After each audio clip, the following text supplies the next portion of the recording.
Read that again, I not about thou shalt not suffer a witch to live, because it all goes back. The roots of the Celts, the Celtic Druids, it's all rooted in witchcraft, and that's been being continued on in Jamaica with these Rastas. That's the old Celtic religion reborn, rehashed, repackaged with a new name and a little different little spin. That's right. That's right. Like I said, all religions they take pieces and parts, but like the elder said, just different shit mixed into the same bullshit. Well, the scripture says there's nothing new under the sun. Yep, get that too. Get that too. Got it. So read that right Exodus 22:18. Thou shalt not suffer a witch to live. Right, the scriptures say thou shalt not suffer a witch to live.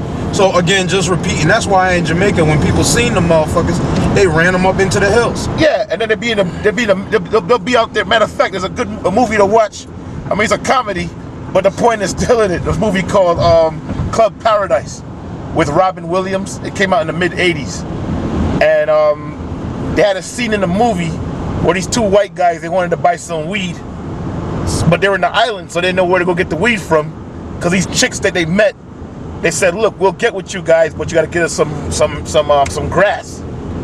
So they found this Jamaican cab driver to find them a place where they get weed from. So the cab driver took them to this Rasta camp, and you had them damn dreadlocks in there beating on the drums, and they jumping around and chanting, which is that's like witchcraft chant. Right. I live in that, and they're beating the Nyabingi drum. Boop, boop, boop, boop, boop, boop. It just sounds demonic, man. Right. And then they're jumping around, they're smoking the weed, they're jumping around and chanting. So the white boys, they started jumping around with them because they're trying to get the weed, you know. So they asked the Jamaican dude, like, yo, how long you guys do this for? Sometimes one day, sometimes for a whole month. Because you're a bunch of demons, man. Right. That's the same thing the Celtic Druids were doing. Showing any of you niggas that call yourself a Rasta now, guess what? You was a Celtic Druid in the past. That was you. Yep. And those were the snakes that St. Patrick kicked out of Ireland. Yeah, it was you Rastas. Was them Celtic Druids, or we call them today, you fucking Rastas, because Jake was ruling all in that region back at that time. In the 5th, the 3rd, the 4th, the 5th century, the 6th, the 7th, the 8th century, 9th century, Jake had Europe on lockdown. Europe was all locked down by Negroes. That's right. Okay, all of Europe. So St. Patty of Ireland, well, that's what they call him, a black man went in there and casted them snakes out, those snake worshiping druids. Hey, by the way, which were niggas. Yeah. Hey, by the way, for a little tidbit, you know that name Patrick? That's a popular name in the West Indies. Yep. Yeah. I got two uncles named on either side of my family named Patrick. There's a lot of Jamaican Patricks. There's a lot of Patricks from the other islands. Yep. That ain't no coincidence, man. Patrick is another way of saying father, because the word Patrick goes back to the word paternal, which goes back to the father, the paternal parent. Oh, that's why, again, paternity test is to establish who is the paternal parent or the father of the baby. The father or the baby. Hey, brother, we speaking Irish today, man. Hey, brother, we're showing you them. The Irish, they were niggas, man. Yeah, all the way. All the way. They were niggas. They were niggers all the way. That's right. The father of the baby was Patrick. Go ahead, brother. Ecclesiastes 1:9. His name that has been, it is that which shall be. Go on. The thing that has been is that which shall be. See, that's why we talking about St. Patrick, but really, it's really focusing on the Celtic Druid religion. Now, they were back then. What were the Celts known for? And even still to this day, they were taking the children and sacrificing them. And Stonehenge over there in Ireland was one of the main sacrificial spots used, and in the woods also. And the Druids would go to people's houses, knock on the door, and they would really literally ask for your child so they can sacrifice the child. That's where you get the term trick or treat. So either you give them the child, or then they perform a trick on your house. They put up a hexagram and basically try to conjure up a demon to invade your house and fuck you up, or just come up in your shit and take what the fuck they want. That's really what that all goes back to, and that's where you get the roots of Halloween, which is also known as Samhain, which basically means summer's end. It's a harvest festival to celebrate what's known as the autumn equinox, which is autumn coming. So now this is the last harvest of the year, which is in autumn when the leaves fall off the tree. So the autumn equinox was celebrated, and it was basically a harvest festival. So that's also what Halloween is known, and Halloween is also known as the witch's Sabbath. And that's why midnight is known as the witching hour, because at midnight, especially on All Hallows Eve or Halloween, there was a child being sacrificed. And the proof of that, if you think I'm bullshitting, if you get into the movie series called Halloween, you had Halloween 1, Halloween 2. Halloween 1, Michael Myers comes in, he's killing motherfuckers. And Michael Myers, I believe it's the second Halloween, Halloween 2. After they took Jamie Lee Curtis, the character played by her, took her to the hospital. Michael Myers broke into the school because he got shot 5 or 6 times by the doctor, and he fell off the porch. Then he took off. He broke into the school, and with his blood, he wrote on the chalkboard on the wall, Sam Hain, in his blood. In the second Halloween, the camera pans, and it's Sam Hain written in Michael Myers' blood on the wall. Sam Hain means summer's end, the harvest festival. And what happened during that time? People were sacrificed. So what was he doing on the night of Sam Hain? He was motherfucking killing motherfuckers to the true tradition of Halloween. But people who don't know anything about the history and roots of Halloween wouldn't know that. And then Halloween 3 had nothing to do with Michael Myers, the whole Michael Myers thing. Halloween 3 showed you exactly what Halloween was all about. The sacrifice of children. And the company was known as Silver Shamrock. And they kept playing the jingle through the movie, 10 more days to Halloween, Halloween, Halloween, 10 more days to Halloween, Silver Shamrock.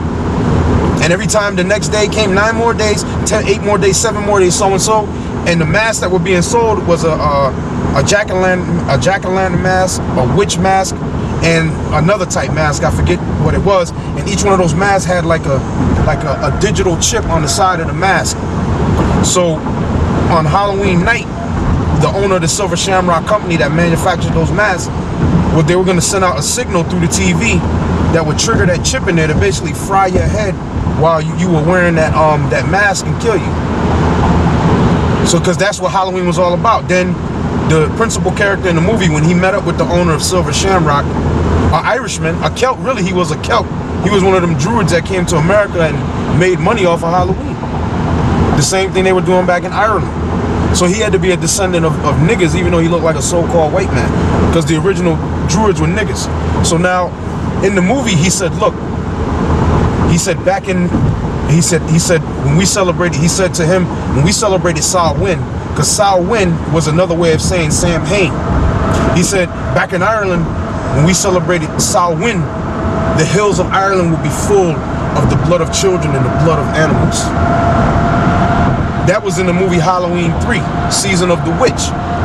So that's what he said to him in the movie, because I remember watching it, and then I watched it 3 or 4 more times after that, like that part I kept rewinding it.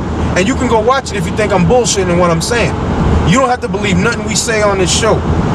Go and research it for yourself. Okay, brother, hit that scripture. Got another one for you. This is Isaiah 47:9. But these 2 things shall come to thee in a moment and in one day. The loss of children and widowhood. They shall come upon thee in their perfection, for the multitude of thy sorceries, for the great abundance of thine enchantments. Right. Look at that. The loss of children, widowhood, for the multitude of thy sorceries and thine enchantments, which is what? Witchcraft. Witchcraft. So really, that's what Halloween or All Hallows Eve or Samhain or Samhain is all about. murdering and sacrificing children. What does that go back to?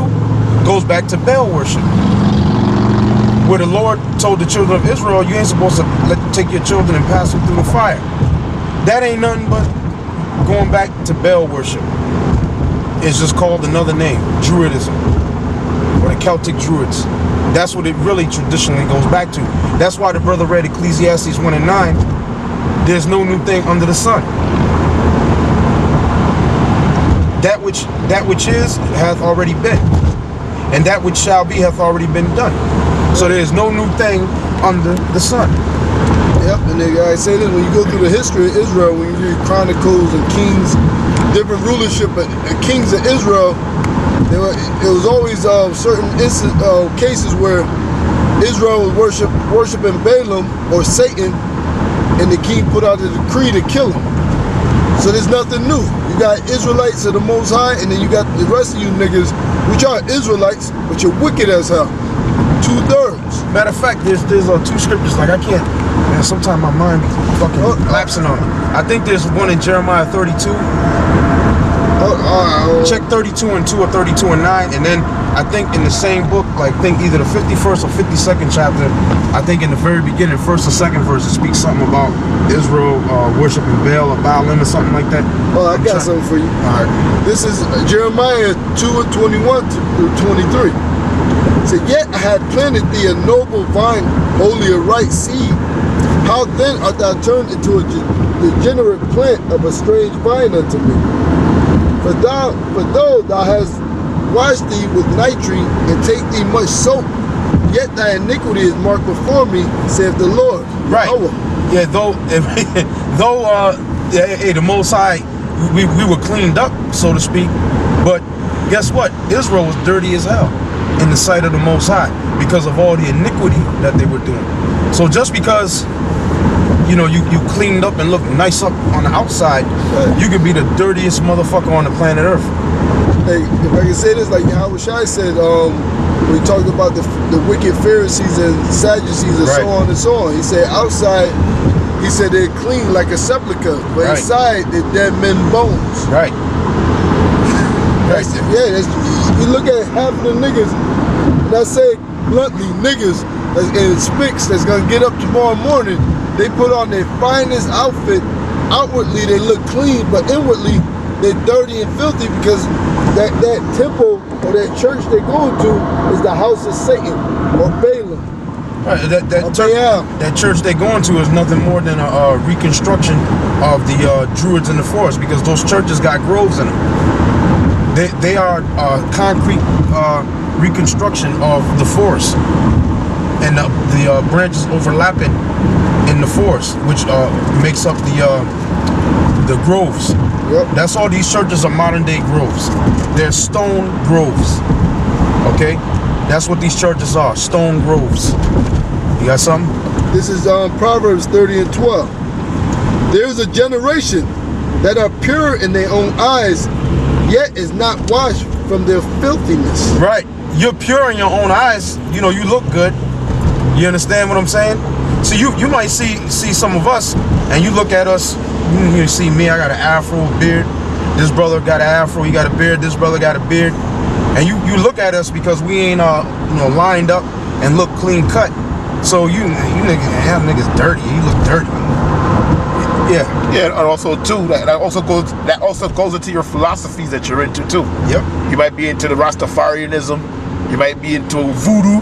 Yep. You might be into the Roman Catholic Church. You might be into Muslim, and you thinking what you into is pure. Right. You think you really believe in your mind that the Lord is dealing with you. That's right. And He's not. Nope. And you would look at us like, all right, you niggas are dirty, man. Yeah. But then within, the scriptures say, though the outward man perish, the inner man is renewed day by day. Yep. So within, I'm not saying, because I hope the Most High takes me and grants me that that pass, salvation. Grants me that pass, that salvation to get the hell out of here. Yep. So I don't know if I'm gonna make it. But it's not about the outward appearance, it's about the inner man. And the statement the elder made is being humble, because the scripture said the Lord Love is the humble, but resisteth the proud. Right, and a lot of you niggas